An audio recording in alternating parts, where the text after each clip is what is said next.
हफ्ते के पहले दिन मरियम मगदलिनी ऐसे तड़के कि अभी अंधेरा ही था कब्र पर आई और पत्थर को कब्र से हटा हुआ देखा। बस वो शमून पतरस और उस दूसरे शागिर्द के पास जिसे यीशु अजीज रखता था दौड़ी हुई गई और उनसे कहा कि खुदाबंद को कब्र से निकाल ले गए और हमें मालूम नहीं कि उसे कहाँ रख दिया। बस पतरस और वो दूसरा शागिर्द निकलकर कब्र की तरफ चले और दोनों साथ साथ दौड़े, मगर वो दूसरा शागिर्द पतरस से आगे बढ़कर कब्र पर पहले पहुंचा। उसने झुककर नजर की और सूती कपड़े पड़े हुए देखे, मगर अंदर न गया। शमून पतरस उसके पीछे पीछे पहुंचा और उसने कब्र के अंदर जाकर देखा कि सूती कपड़े पड़े हैं और वो रुमाल जो उसके सर से बंधा हुआ था सूती कपड़ों के साथ नहीं बल्कि लिपटा हुआ एक जगह अलग पड़ा है। इस पर दूसरा शागिर्द भी जो पहले कब्र पर आया था अंदर गया और उसने देखकर यकीन किया, क्योंकि वो अब तक उस नविश्ते को न जानते थे जिसके मुताबिक उसका मुर्दों में से जी उठना जरूर था।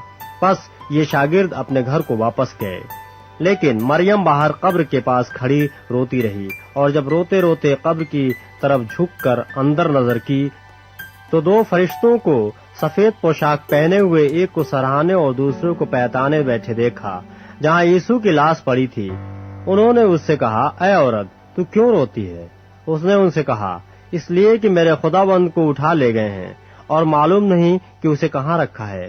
ये कहकर वो पीछे फिरी और यीशु को खड़े देखा और न पहचाना कि यीशु है। यीशु ने उससे कहा, ऐ औरत, तू क्यों रोती है?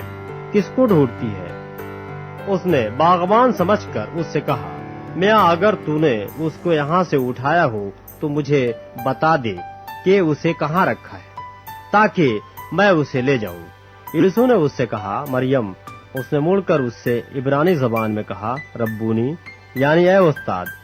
यीशु ने उससे कहा, मुझे न छू, क्योंकि मैं अब तक बाप के पास ऊपर नहीं गया, लेकिन मेरे भाइयों के पास जाकर उनसे कह कि मैं अपने बाप और तुम्हारे बाप और अपने खुदा और तुम्हारे खुदा के पास ऊपर जाता हूँ। मरियम मगदलिनी ने आकर शागिर्दों को खबर दी कि मैंने खुदावंद को देखा और उसने मुझसे ये बातें कही। फिर उसी दिन जो हफ्ते का पहला दिन था, शाम के वक्त जब वहाँ के दरवाजे जहाँ शागिर्द थे यहूदियों के डर से बंद थे, यीशु आकर बीच में खड़ा हुआ और उनसे कहा, तुम्हारी सलामती हो। और ये कहकर उसने अपने हाथों और पसली को उन्हें दिखाया। बस शागिर्द खुदावंद को देखकर खुश हुए। यीशु ने फिर उनसे कहा, तुम्हारी सलामती हो। जिस तरह बाप ने मुझे भेजा है उसी तरह मैं भी तुम्हें भेजता हूँ। और यह कहकर उन पर फूंका और उनसे कहा, रूहुल कुद्स लो। जिनके गुनाह तुम बख्शो उनके बख्शे गए हैं, जिनके गुनाह तुम कायम रखो उनके कायम रखे गए हैं। मगर उन 12 में से एक शख्स यानी तोमा, जिसे तवाम कहते हैं, यीशु के आने के वक्त उनके साथ न था। बस बाकी शागिर्द उससे कहने लगे कि हमने खुदाबंद को देखा है।